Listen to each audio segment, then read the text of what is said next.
이웃 국가로 생각을 해서 한반도를 하나의 시장으로 생각하고 예. 북한을 개발 문제로 생각하고 북한 경제가 지금보다 나아지도록 하는 것에 대해서는 네. 여야를 여야를 떠나서 우리 국민 대다수가 찬성하는 일이고 네. 특히 젊은 세대로 갈수록 그 협력하고자 하는 마음이 많습니다. 예. 그래서 예를 들어서 북한을 뭐 국제금융기구에 가입해서 그런 인조 원조가 아닌 개발 원조를 받을 수 있도록 도와준다든지 네. 아니면은 북한 개발을 할 수 있는 그런 안전장치를 만든다든지.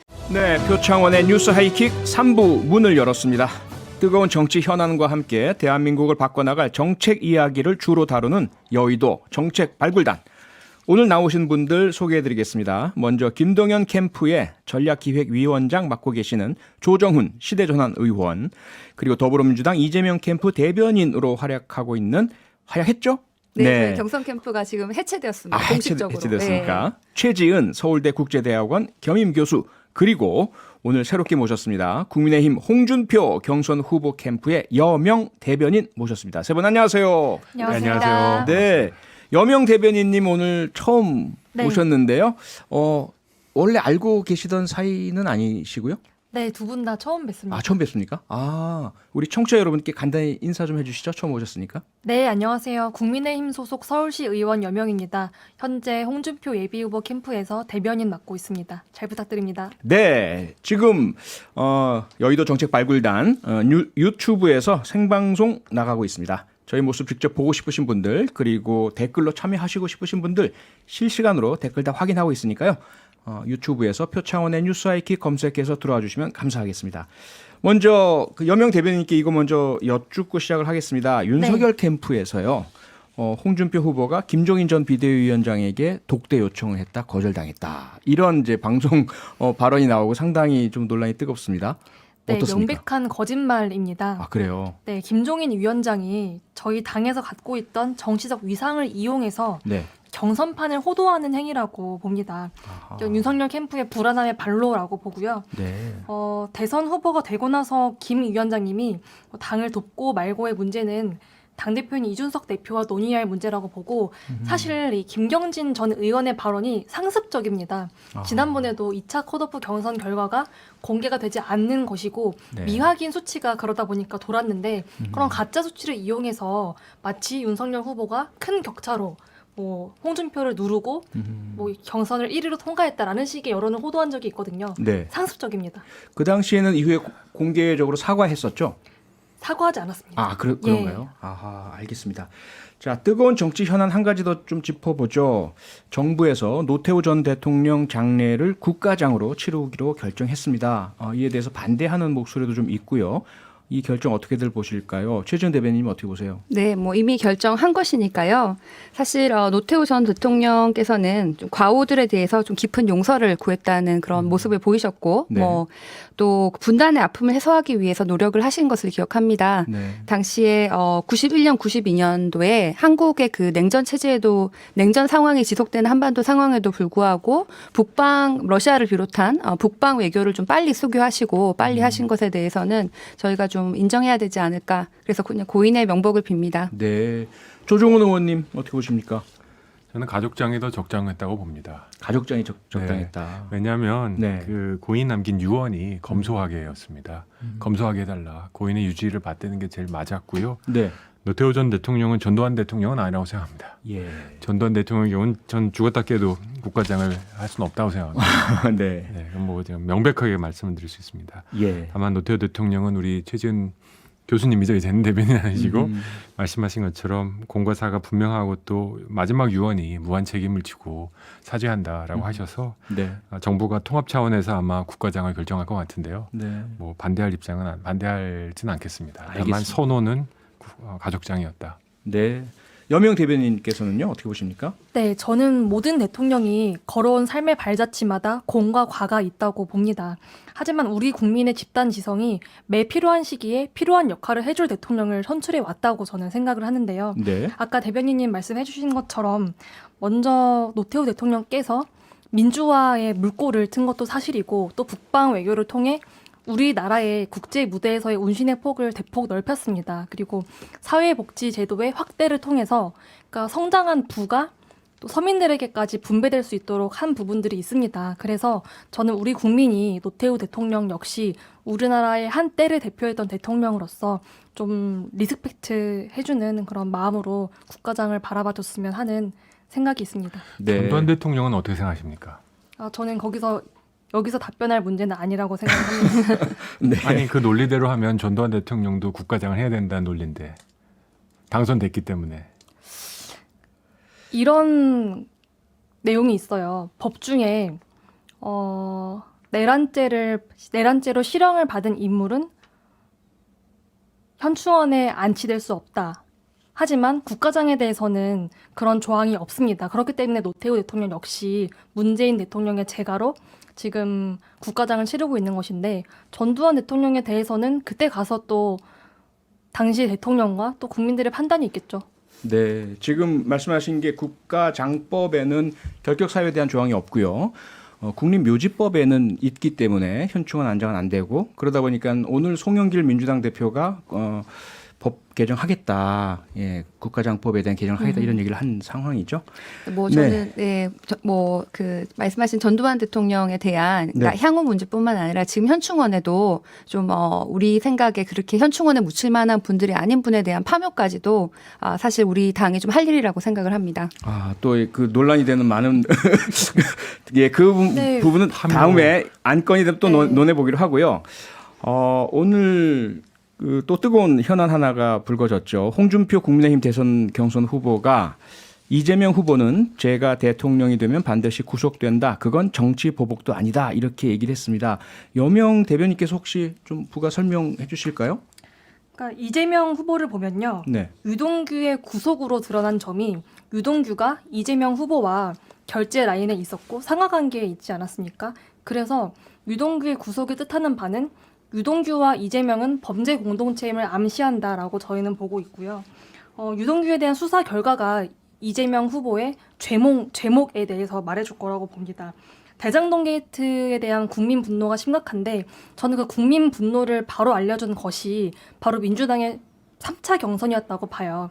그때 이재명 후보가 처음으로 이낙연 후보에게 정말 참패를 했단 말이에요. 그게 3차 국민 선거인단에서죠. 예. 그것이야말로 국민이 이 사건을 어떻게 바라보고 있는지를 보여주는 결과였다고 보고 있습니다. 최지은 대변인님. 뭐 3차 선거인단에 대해서는 또 할 얘기가 많은데 그 같은 시점에 그 당시에 서울과 경기도 같이 실시됐습니다. 네. 그리고 그 당시에 여론조사에서도 전혀 변화가 없었죠. 그리고 같은 시기에 실시된 서울과 경기에서는 이재명 후보가 굉장히 높게 이낙연 후보를 이겼는데 어떻게 여론조사 같은 시기에 실시된 여론조사와 같은 시기에 실시된 다른 선거와 달리 3차 선거인단만 이렇게 결과가 달랐을까? 그럼 그것은 대장동 때문은 아닐 것이다라는 네. 답이 나오고요. 그럼 다른 이유가 있다. 구속은 바로 이재명 후보의 범죄 책임으로 연결된다라는 그런 주장은 어떻게 보세요?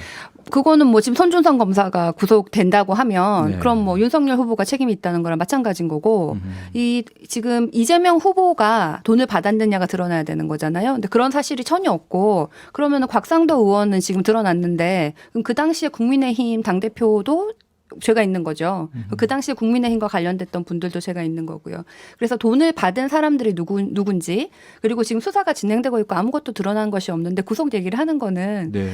뭐 아주 안타깝죠. 아무리 다급해도 이게 정치에서 어느 정도 지켜야 될 예의가 있다고 생각을 하고 네. 오히려 검찰 출신의 후보들이 좀 너무 과하게 이런 구속이라든지 이런 표현을 너무 많이 쓰는 것이 아닌가. 네. 과연 검찰 출신이 대통령이 돼도 되는가 이런 의문까지 듭니다. 네. 양측의 그 주장이 팽팽합니다. 조정훈 의원께서는 어떻게 보고 저는 계십니까? 아주 편합니다. 이 인식에 대해서. 저희 후보가 워낙 깨끗하셔가지고 예. 두 가지인 것 같아요. 이재명 후보의 장점이 실력 있는 유능한 행정가인데 네.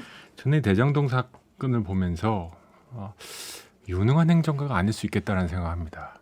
유능하지 않다. 유능하지 않다고 생각합니다. 예. 어떤 면에서? 첫째, 예. 유동규를 몰랐다면 아하. 이거는 결과 책임이거든요. 정치로서. 네. 실력 있고 책임 있는 행정가는 아무리 전결을 맡겨도 국장실장에게 맡겨도 책임은 자기가 지는 거죠. 뭐 전결이 책임까지 전가하는 건 아니거든요. 네. 우리 국민들이 이재명 후보의 최대 강점으로 여겼던 유능하고 책임 있는 행정가. 네.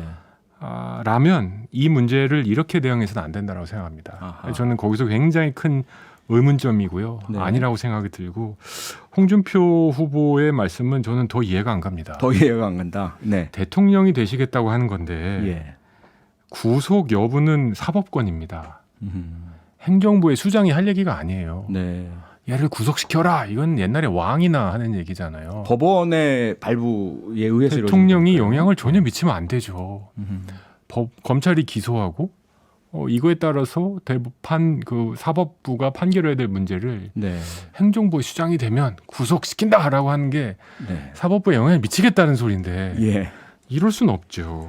양쪽 다 문제다라는 조정원 저는- 의원님 말씀을 일단 정리를. 아닐까요? 저는 의원님 예. 말씀이 상당히 한가한 말씀으로 들립니다. 아하. 애초에 마음이 편하게 지켜보고 있다는 것 자체가 지금 이 대장동 게이트와 관련해서 핵심은 이재명 후보가 1원 한 푼 받았냐 안 받았냐의 문제가 아닙니다. 수천억의 개발 이익이 성남 시민이 아닌 10손가락 안에 드는 소수의 사람들에게 돌아갔다는 거예요. 저 그 한 가지 설계를 않습니다. 누가 했느냐에 저 대한 절대 한 가지 문제입니다. 않고요. 네, 이 5천억이라는 그 돈을 나눠 먹은 사람들이 네, 전체 다 기득권이죠. 네, 그럼요. 검사, 판사, 누구의 아들, 네, 그래서 시장 홍준표 것까지. 후보가 하는 말은 네. 내가 대통령이 되면은 여야 상관없이 성역 없는 수사를 하겠다. 그래서 이 비리의 연루자는 뭐 다 속된 말로 아니면 또 쉬운 말로 아무래도 지지자들을 만나는 자리에서 이런 발언들이 나오는 거라서 뭐 다 잡아놓도록 하겠다라는 말씀을 하신 거지. 그게 포퓰리즘이죠. 포퓰리즘이요? 네, 내가 대통령이 되면 반드시 구속된다. 어떻게 대통령 후보가 이런 말을 할 수 있습니까? 내가 대통령이 되면 반드시 정의를 지키겠다. 이건 할 수 있다고 생각합니다. 내가 대통령이 되면 넌 반드시 구속이야. 이거는 정치의 본질이 아니라고 이것은 생각합니다. 범죄에 대한 문제입니다. 정치가 아니라 범죄에 대한 문제인 거예요. 그거를 네, 구속하는 세 분의- 사람은 세 대통령이 분의- 아니에요. 세 분의 입장은 아마 명확하게 그럼 드러난 검찰 것 총장을 같고요. 하시면 좋을 것 같아요. 네, 세 분의 입장은 명확히 드러난 것 같고 청취자 여러분께서 아마 판단을 하시리라 생각합니다. 이제 오늘은 정책 발굴단이니까요. 정책 얘기를 본격적으로 해보겠습니다. 오늘 주제가 안보 국방 관련 공약입니다. 역시 홍준표 후보의 공약이 상당한 그 관심 받고 있습니다. 대북 정책의 기본으로 남북 불간섭 그리고 체제 경쟁주의 선언을 했는데요. 여명 대변인님, 남북 간 불간섭, 체제 경쟁 이거 좀 설명 좀 해주시죠. 이게 독일식으로 가자는 겁니다. 올해 1월에도 북한이 북한의 헌법 위의 기능을 하는 노동당 규약에 핵을 앞세워 무력 적화 통일하겠다라고 명시를 해 놓았습니다. 네. 그런 김정은 정권과 우리 정부가 계속 무슨 선언을 발표하고 또 38선 부근에서 북한의 한계 여단조차 철회시키지 못하면서 자꾸 무슨 약속을 해주려고 합니다. 따라서 우리는 자유민주주의로 가겠다. 너네는 공산주의로 계속 가라. 이런 상황에서 끝까지 가보자. 체제 경쟁을 한 끝에 그 길의 끝에 결국에는 통일도 있을 것이라고 저희는 보는 것이 저희의 대북 정책이고 또 통일 정책입니다. 네. 최지은 대변인님 이렇게 미소를 지으셨어요. 네, 네, 뭐 어떻게 보세요? 아까 조정원 의원께서 포퓰리즘 얘기하셨는데 전 이거 또 하나의 포퓰리즘이죠. 심지어 저는 이게 노이즈 마케팅인가 이런 생각까지 듭니다. 노이즈 마케팅이요. 네, 이게 너무 말이 안 되는 건데 이걸로 막 이렇게 사람들이 관심을 끌어가지고 그걸로 좀 더 표에 도움이 되려고 하시는 게 아닌가 이런 생각까지 드는데 네. 체제 경쟁은 냉전 시대로 돌아가자는 거 아닙니까? 근데 그 냉전 시대조차도 당시에 한국의 그 체제 경쟁의 승리로 인정이 됐다는 그 자신감 하에 30년쯤 전에 노태우 대통령이 북방 정책을 하고 러시아를 비롯한 국가들과 수교를 했는데 네. 지금 30년 지나서 공산주의가 낫냐, 뭐 자본주의가 낫냐 이 체제 경쟁을 한다는 것이 시대착오적이고 과연 이게 보수 정당인 국민의힘 정강 정책이랑도 맞냐? 저 이거 잘 모르겠고 이게 오히려 이런 노이즈 마케팅을 하는 시간에 국가 지도자라면은 남북 관계를 어떻게 개선해야 될까 이런 것들을 고민을 하셔야죠. 네. 그래서 이게 너무 말이 안 되고 특히 뭐 남북 기본 합의서 원칙에 따라서 뭐 불간섭 원칙 뭐 이런 거를 폐기해야 된다 이렇게 얘기를 하시는데 그 불간섭 원칙이라는 것은 내정 간섭을 하지 말자는 불간섭 원칙이거든요. 근데 홍준표 의원이 말씀하시는 거는 핵무기 같은 데서 우리가 간섭하지 말자 이러는 건데 이것은 거의 뭐 짜집기죠. 비슷한 단어를 잘못 이해한 짜집기 외교, 노이즈 마케팅이 과연 지금 우리나라 대통령이 되실 되고 싶다고 하시는 분이 할 수 있는 얘기인가라는 의문이 듭니다. 네. 역시 첨예하게 갈립니다. 조정훈 의원님은 어떻습니까? 저를 오늘 여기 앉히신 이유가 있으시군요. 네. 저는 남북 불간섭 원칙에 대해서는 지지하는 입장입니다. 불간섭 원칙은 지지하신다. 네, 91년 남북 기본 합의서에 상호 존중, 불간섭, 불감침 3대 원칙이 있습니다. 네.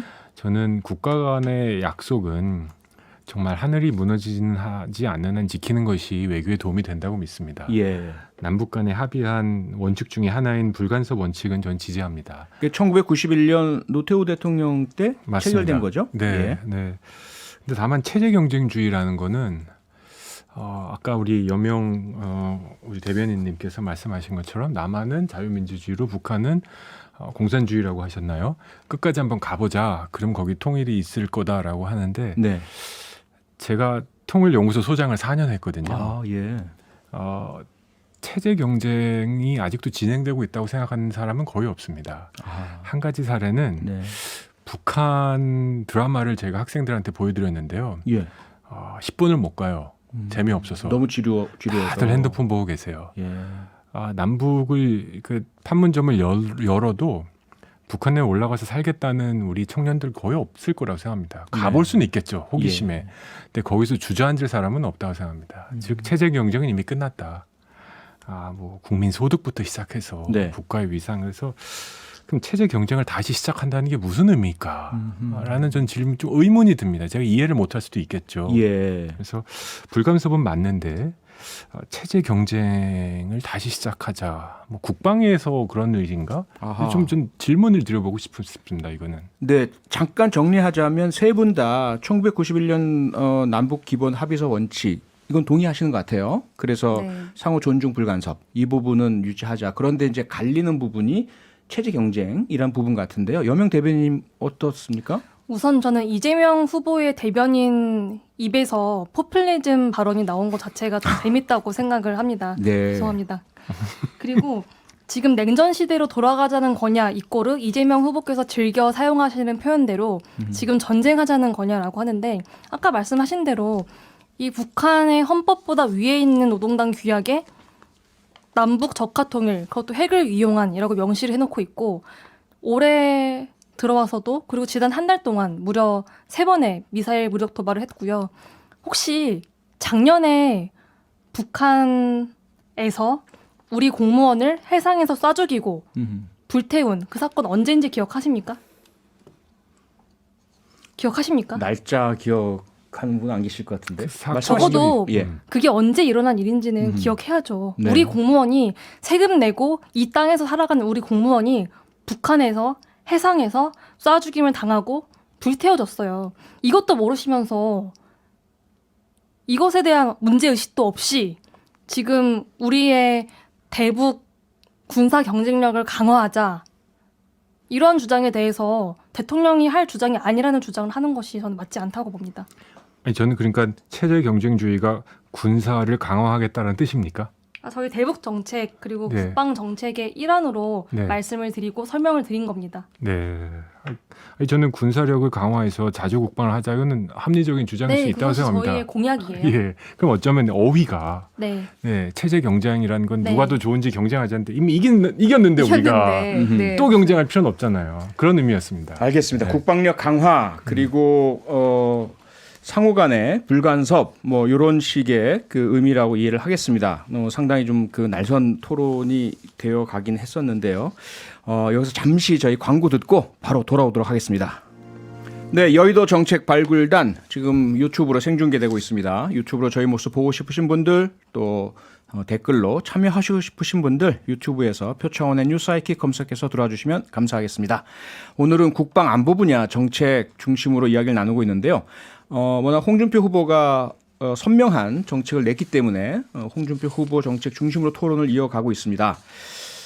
군사 분야에 대해서 홍준표 후보가 이런 공약도 냈죠. 대통령에 당선되면 취임 즉시 9.19 남북 군사 합의를 파기하겠다. 최지은 대변인 하실 말씀 있을 것 같은데요. 네, 9.19 남북 군사 합의는 문재인 대통령께서 평양에 가셨을 때 그 한반도에서 전쟁을 이제 방지하자 이런 이제 방향으로 남북 두 정상이 합의를 바탕으로 생산한 평화 유지 장치입니다. 네. 그래서 특히 거기에서 해상이라든지 휴전선 등에서 우발적으로 충돌을 있을 경우에 그런 것을 좀 방지하는 안전 장치를 만들자고 했잖아요. 네. 돌이켜 보면은 미소 냉전 시대조차도 미소 간에 핫라인이 있어서 혹시라도 이게 뭐 의도하지 않았던 그런 우발적 충돌이 있으면은 방지를 하기 위한 그런 조치들이 있었습니다. 네. 그래서 그런 것들을 하고 전쟁을 막자는 거죠. 근데 그것을 무조건 이제 폐지하겠다는 거는 우리 한반도에 살고 있는 5천만 우리 국민과 8천만 한반도 주민들에게 어떤 안전핀을 제공할 수 있을까? 여기에 대한 조금 의문이 들고요. 네. 그리고 결국은 이 남북 간 신뢰를 쌓아야 되는 것이 중요한데 이재명 후보 같은 경우에는 이제 경선 기간에 이미 외교 정책을 발표를 했는데요. 네. 실용 외교를 굉장히 강조를 하셨는데 그게 뭐 우리가 무조건 북한에 뭘 해준다 시혜적인 것이 아니라 우리 국익에 도움이 되도록 하겠다. 그래서 북한이 좀 잘 못하는 게 있으면은 굉장히 우리도 강하게 얘기하고 강하게 촉구하겠다. 그게 이제 그 실용 외교의 본질입니다. 네. 그래서 이제 그 여야를 떠나서 모든 국민이 좀 이렇게 같이 동의할 수 있는 그런 합의를 전제로 대북 정책 하겠다. 이런 것이 이제 그 본질입니다. 그러니까 9.19 남북 군사 합의를 파기하면 우발적 충돌 위험성이 높아지고 불안과 위험이 증가할 것이다. 이렇게 보시는 거죠? 그렇습니다. 네. 여명 대변인님 어떻습니까? 2018년 9월 19일 군사 합의의 핵심은요. 남북 간 적대 행위 금지입니다. 네. 그러나 2018년 9월 이후에 미사일 도발을 26차례나 북한이 감행을 했고요. 아까 말씀드렸듯이 우리 공무원이 바다 위에서 살해되고 시체가 불태워졌었죠. 남북 공동 연락소도 북한에서 일방적으로 폭발을 시켰고요. 이미 저는 파기가 됐다고 생각을 합니다. 이미 그러니까, 북한에 의해서 파기가 됐다. 실질적으로. 우리만 지키고 있는 그러한 합의서는 종이짝에 불과하다고 봅니다. 네. 조정훈 의원님 동의하십니까?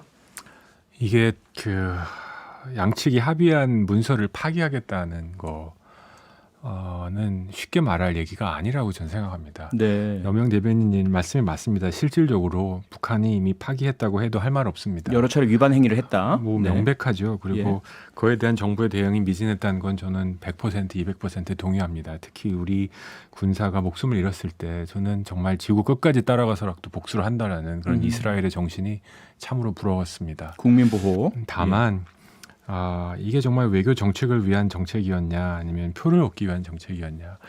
대선 후보들이 저는 국내 내치, 경제, 사회, 노동 정책은 과감하게 던져도 된다고 생각합니다.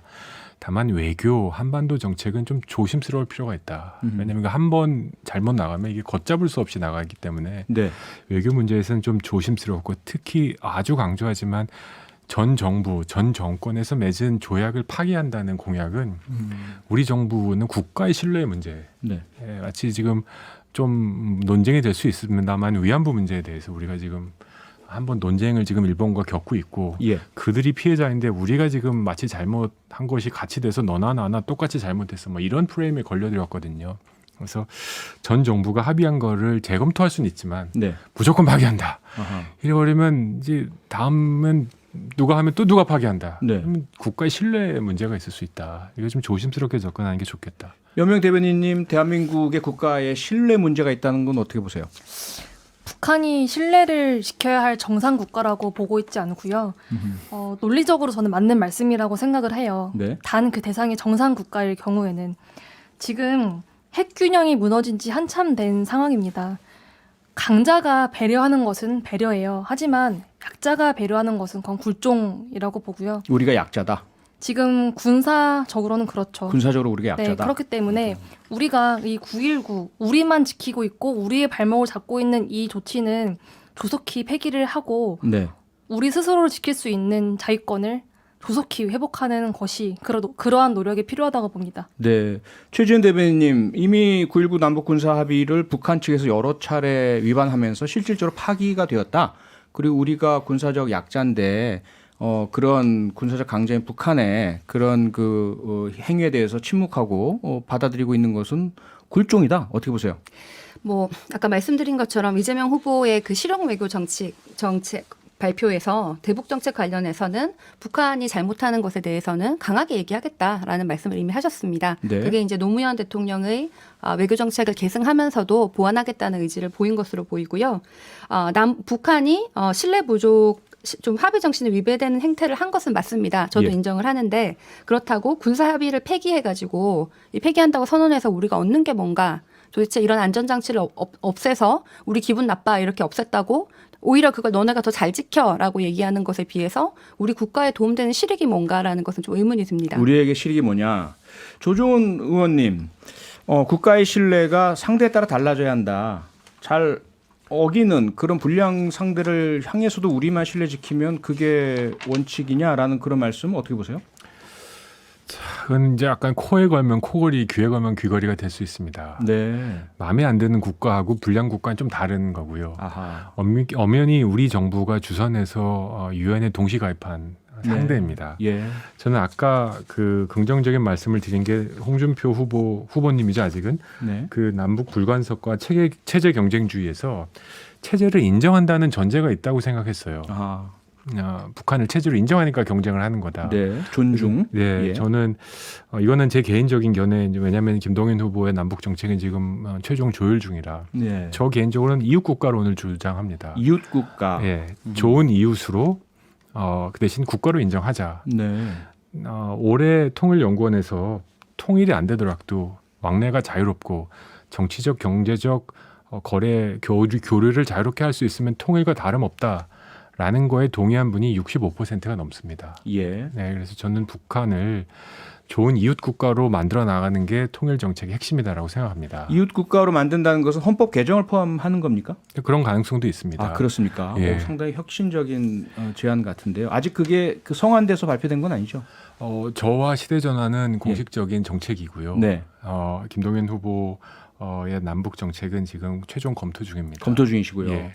이거 이야기가 나온 김에 최지원 대변인도 살짝 말씀 주셨지만 이재명 후보의 남북 관계 그리고 우리 안보에 대한 주요 정책 골자는 뭡니까? 뭐 말씀드린 것처럼 실용 외교인데 실용. 결국은 우리가 더 어떻게 하면 국익에 도움이 되느냐 예. 대북 정책까지 관련을 해서 네. 국익에 도움이 되는 방향으로 하자는 것이죠. 그래서 그 전에 이제 원칙 도구마가 아니라 실용 국익에 이제 도움되는 것. 그래서 북한에 대해서 강하게 얘기하는 것도 있지만은 또 뭐 예를 들어서 군비 경쟁 같은 경우에는 대화와 협력으로 양쪽 다 군비를 오히려 낮춰져 가는 동시에 우리는 무엇보다도 그 우리의 전자권 같은 경우에는 가지고 와서 네. 우리가 원하는 자주 국방을 정말 예. 우리 스스로 하는 것이죠. 그래서 전자권 비핵화 이런 네. 원칙을 가지고 대화와 협력을 하는 것이 그러면서 동시에 우리에게 도움되는 것이 실용 외교인데 저는 아까 우리 조정훈 의원님이 말씀하신 그 남북이 서로 이웃 국가라는 것에 굉장히 동의를 합니다. 그래요. 저는 개인적으로 뭐 헌법 개정을 해서 북한을 다른 나라로 보자라는 것은 좀 더 많은 사회적 합의가 이루어진 다음에 해야 되는 거지만 네. 이웃 국가로 생각을 해서 한반도를 하나의 시장으로 생각하고 예. 북한을 개발 문제로 생각하고 음. 북한 경제가 지금보다 나아지도록 하는 것에 대해서는 네. 여야를 떠나서 우리 국민 대다수가 찬성하는 일이고 네. 특히 젊은 세대로 갈수록 그 협력하고자 하는 마음이 많습니다. 예. 그래서 예를 들어서 북한을 뭐 국제금융기구에 가입해서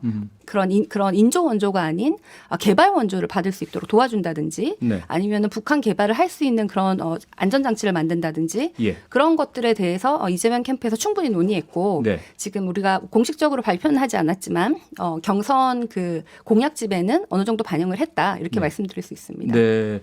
여명 대변인께서는 지금 이런 북한을 이웃 국가로 인정하고 아예 그렇게 교류한다든지 또 경제적인 개방 발전할 수 있도록 하자는 부분은 어떻게 생각하세요? 그렇게 될 수만 있다면 참 좋았겠고 이미 그렇게 됐겠죠. 네. 그런데 한 나라가 변화할 가능성을 보려면 그 나라가 주장하는 주의 주장을 봐야 해요. 그건 헌법이라고 할 수 있겠죠. 바뀌지 네. 않았어요. 오히려 계속 말씀드리는 것이지만 무력 적화 통일을 한 번 더 강조하는 규정을 넣었단 말이에요. 그리고 북한의 3대 세습 정권 변하지 않았어요. 그러니까 변할 가능성이 없는 국가를 두고 우리끼리 좋은 이웃 국가로 만들겠다. 그들을 국제사회로 그게 이끌어오겠다. 목표죠. 저는 이런 이야기들이 다소 정말 사상 누각 같은 이야기를 아하. 하시는 것이 아닌가. 비현실적이다. 너무 이 분단 위의 평화라는 것이요. 모래 위의 성인 거예요. 금방 북한의 미사일 한 방이면 무너질 수 있는 모래 위의 성이라는 거죠.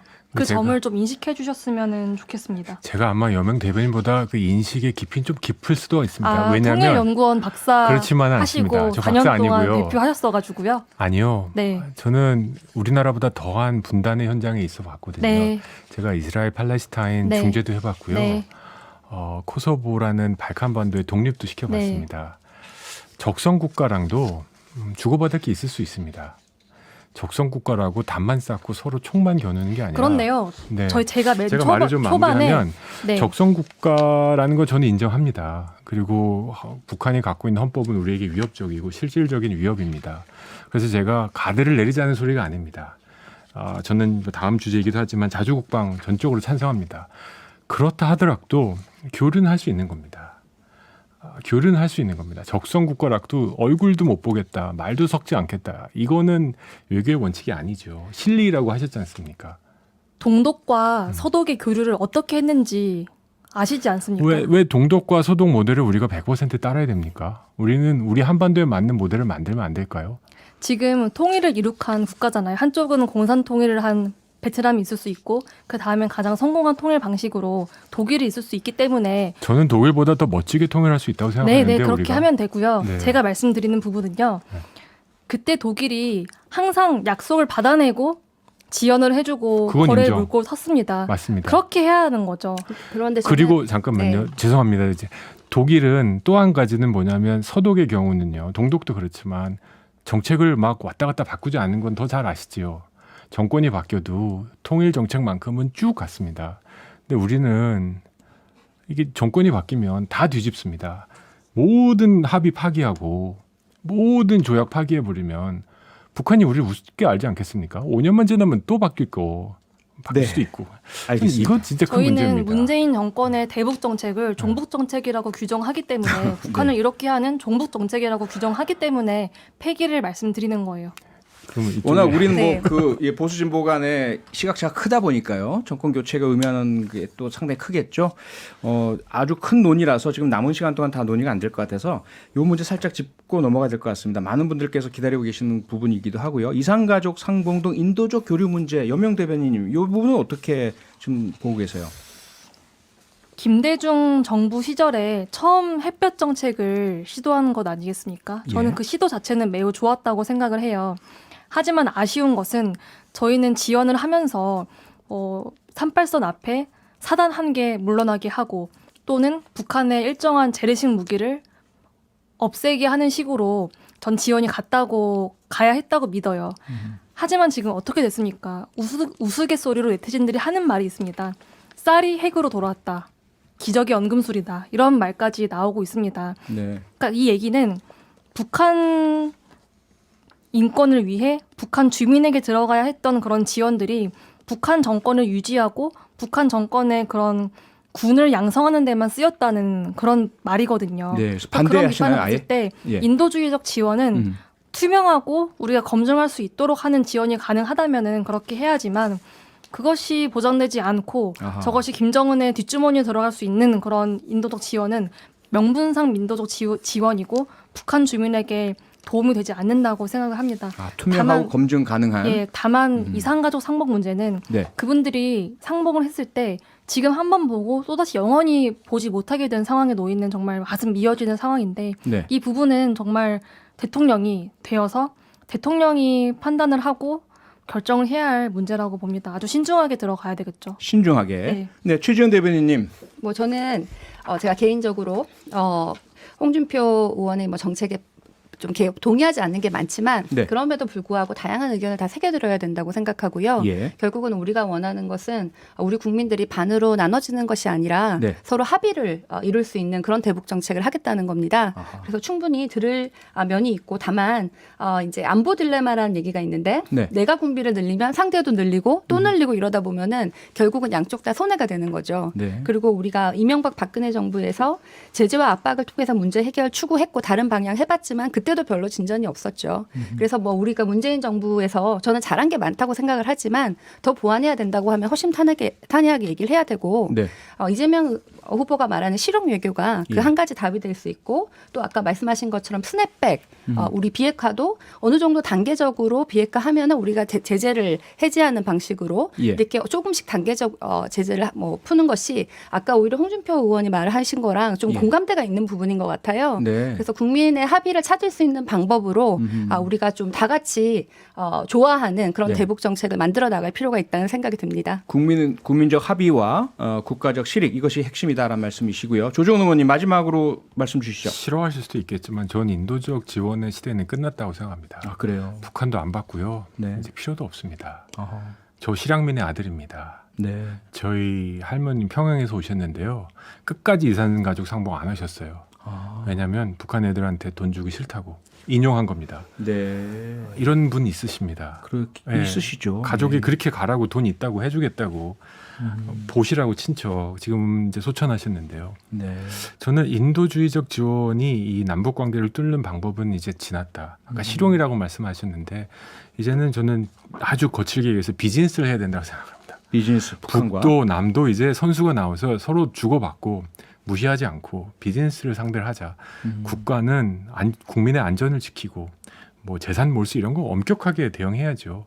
하지만 이제 인도적 주면서 고마워해 우리랑 대화하자 이런 시대 이제 끝났다. 그 시대는 끝났다. 네. 저희가 알겠습니다. 이제 개발 원조, 인도 원조 말고 개발 네. 원조를 하자라는 게 비슷한 맥락인 것 같습니다. 동의합니다. 알겠습니다. 여의도 정책 발굴단 오늘은 여기서 마쳐야겠습니다. 지금까지 국민의힘 홍준표 캠프의 여명 대변인, 더불어민주당 이재명 캠프 대변인이었던 최재은 교수, 그리고 김동연 캠프 전략기획위원장, 조정훈 시대전환 의원 세 분과 함께했습니다. 세 분 고맙습니다. 고맙습니다. 감사합니다. 평일 저녁 6시 5분에 여러분을 찾아갑니다. MBC 라디오 표창원의 뉴스 하이킥.